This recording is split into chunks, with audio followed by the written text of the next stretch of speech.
First, I would like to point you in the direction of this extraordinary clip in which Zaha really talks about this avant-garde as a liberating force. The painting behind is called the Manage Tectonic, which was a name of the project which we did in my fourth year. The tectonic is the one in the middle with shadows around it, the pieces which are around the painting. So one is seeing it from a plan view, and one is seeing it from an aerial view. Of course, it was very influenced by all the paintings by Malevich, by the Suprematus, and by other abstract pieces, the whole idea of block color and also fragmentation. I was very fascinated by abstraction and how it really could lead to abstracting plans, moving away from kind of certain dogmas about what architecture is, and that project really liberated me in a way, or freed me from all these rules.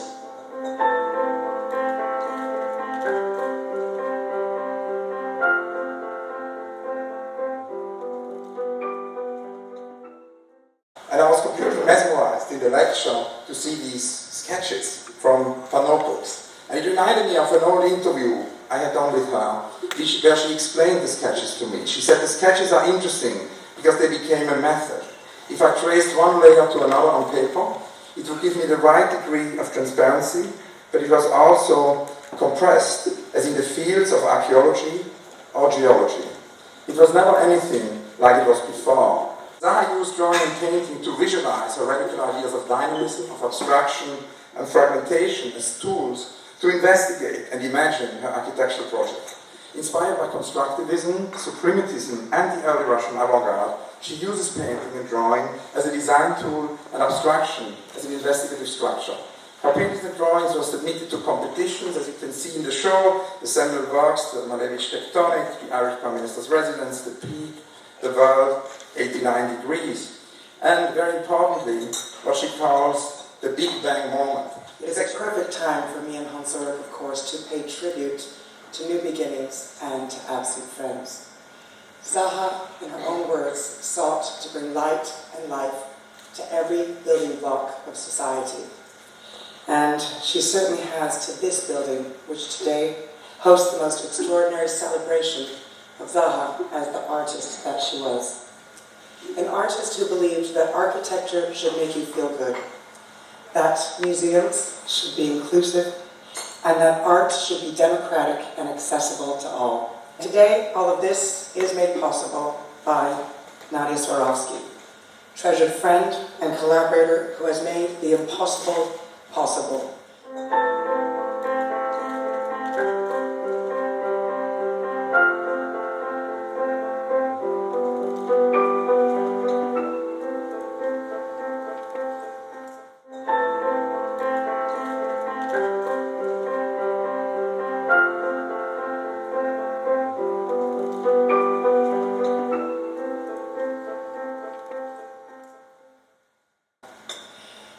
We, of course, have Krista, the final project of Swarovski and Zaha Hadid, which is an homage to crystallization in the process of wave technology that really underscores this tenet of experimentation to which Zaha said there should always be no end.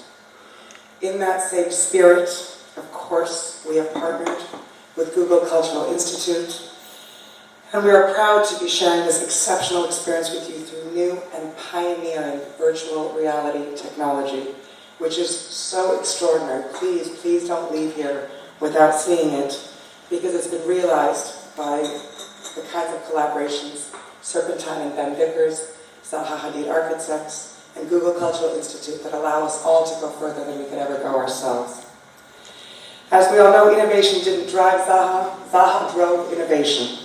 Her paintings, as Hans Ulrich so thoughtfully mentioned, really anticipate the potential of digital processes and the software to render virtual reality to create exceptional objects that couldn't otherwise be believed.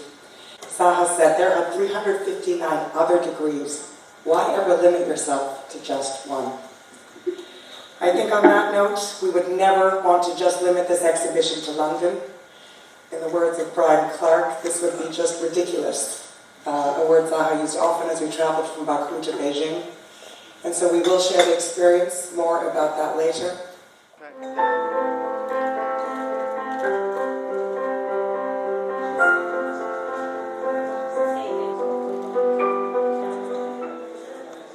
What do you say to Zaha Hadid today? We love you, Zaha, we love you, we love you. And also, you know, it has only just begun. I think the wonderful thing is that Zaha is with us here. We see how these works live. We see how many, you know, artworks and how many of her architecture buildings are still to come. Earlier today, the Science Museum opened a wonderful space down Exhibition Road. Today we opened at the Serpentine Sackler the exhibition of her paintings and drawings. And over the next years, there are many, many more buildings to come. So Zaha is alive.